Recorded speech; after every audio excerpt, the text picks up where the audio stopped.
Welcome back to another episode of Autumn Abroad.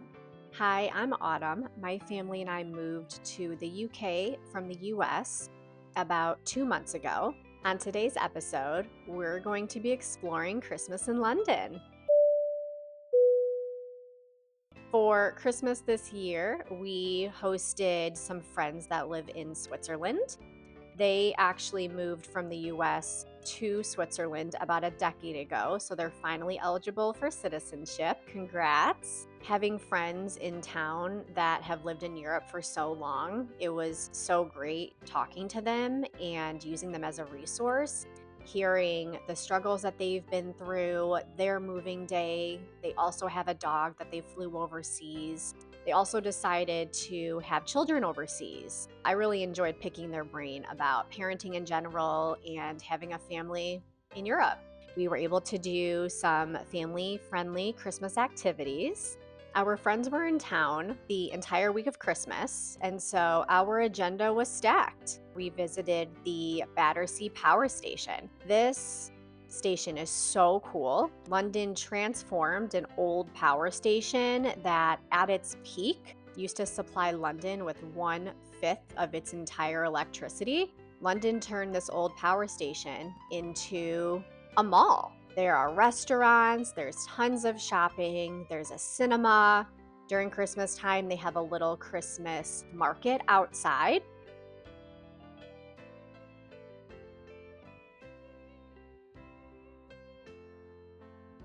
They have ice skating next to the river, beautiful view of the skyline. Inside the mall is absolutely covered with Christmas lights. It's so pretty. And in the back of the mall, they have a huge Christmas tree. The power station has also turned one of the chimney lifts into an elevator that you can go to the top of and see a beautiful view of the London skyline. My family and I and our friends chose not to partake in the chimney lift due to pricing during the holiday season, but certainly something that's on my London to-do list. We also visited the Hyde Park Winter Wonderland. The only way I can describe this event is a giant winter carnival.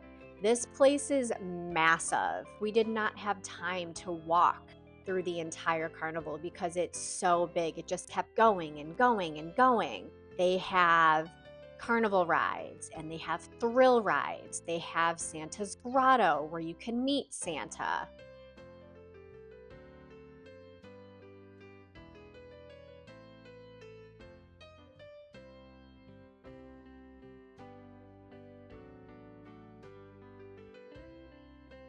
They have different themed areas that primarily are targeted towards adults. They're themed bar areas.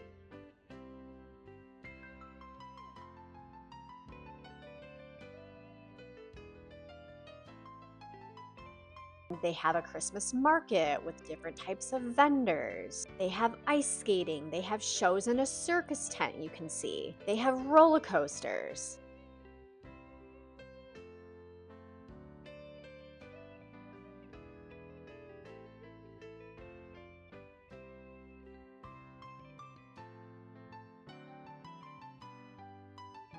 They have food stalls. They have live music. This place is absolutely huge. So I would recommend if you ever go to Hyde Park Winter Wonderland, certainly expect to spend a full day there. For Christmas Day, we really wanted to strive for a traditional British Christmas dinner. So we went to the Borough Market on Christmas Eve, which is a huge indoor outdoor market.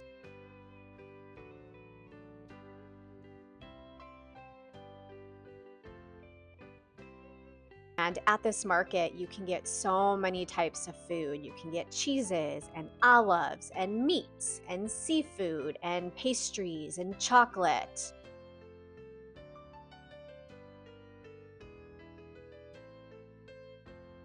So we thought it'd be a great idea to go to this local market to find some local food for our Christmas dinner.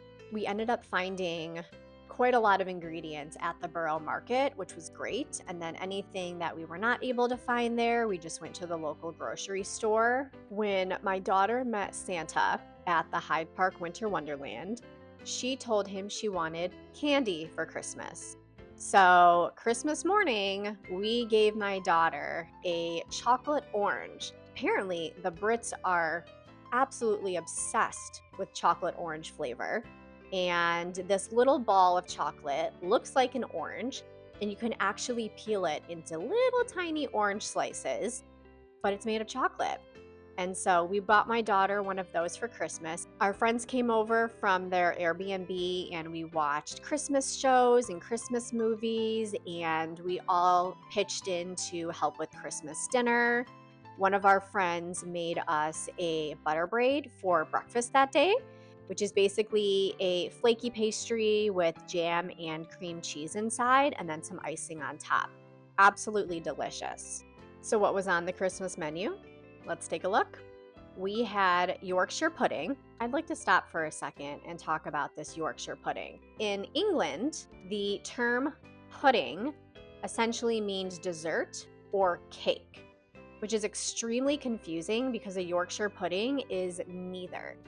It is a flaky puff pastry that has like a well in the middle, a hole that you fill with gravy. So it's savory. It's not a dessert. Very confusing, Brits. But here we are. It's also traditional to have a meat. Typically it's turkey. We chose lamb. My husband also made a mint sauce to go over the lamb.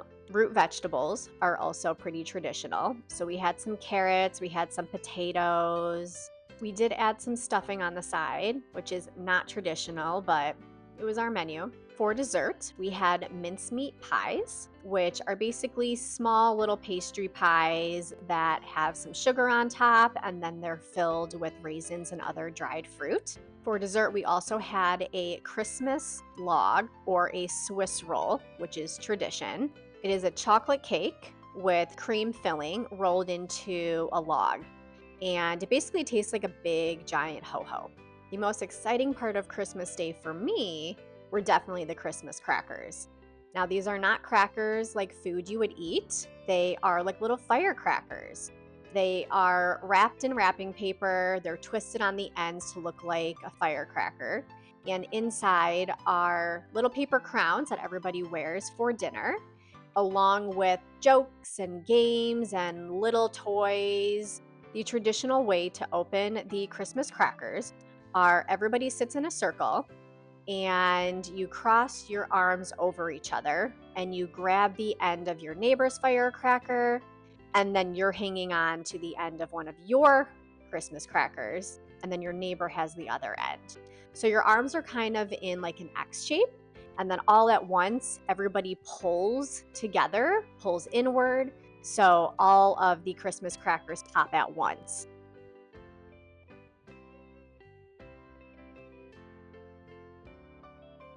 For Christmas Day, I did not expect that we were going to have a Christmas tree. We just moved in about 3 weeks prior.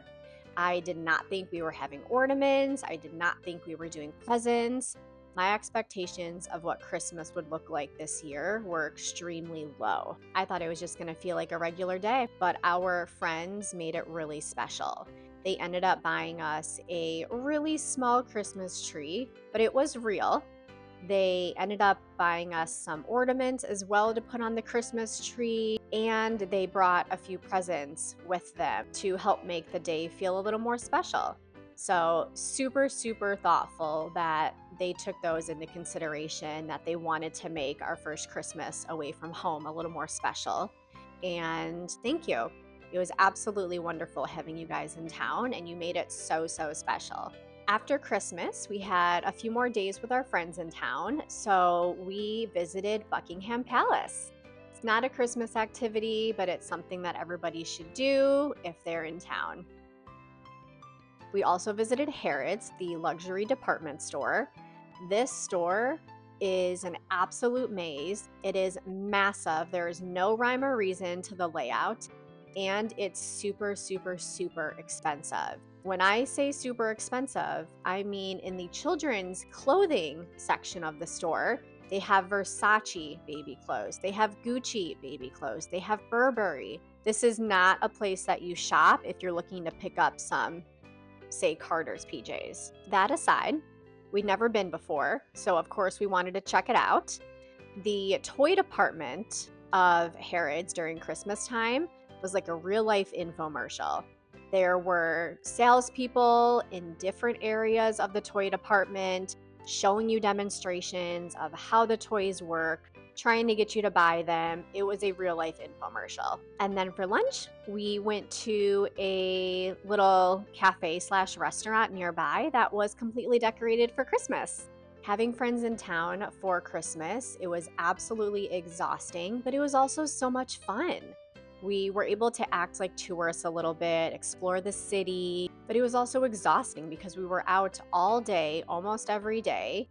We had to make sure that we were looking at the clock so Ian and I could come home while our toddler could have a nap. Sometimes we accidentally pushed nap a little bit later because we were out and we couldn't get home fast enough. So we were all just extremely tired at the end of the week, but it was also such a great memory having them in town. Having friends in town for Christmas completely exceeded my expectations. So if you're watching, thank you so much for making Christmas so special for us this year. On the next episode of Autumn Abroad, I'll be talking about our first month here in London, us getting settled, along with a tour of our flat. Thanks for watching. If you enjoyed the content in this video, make sure to give it a thumbs up. Don't forget to subscribe to support small creators like myself, and I'll see you next time.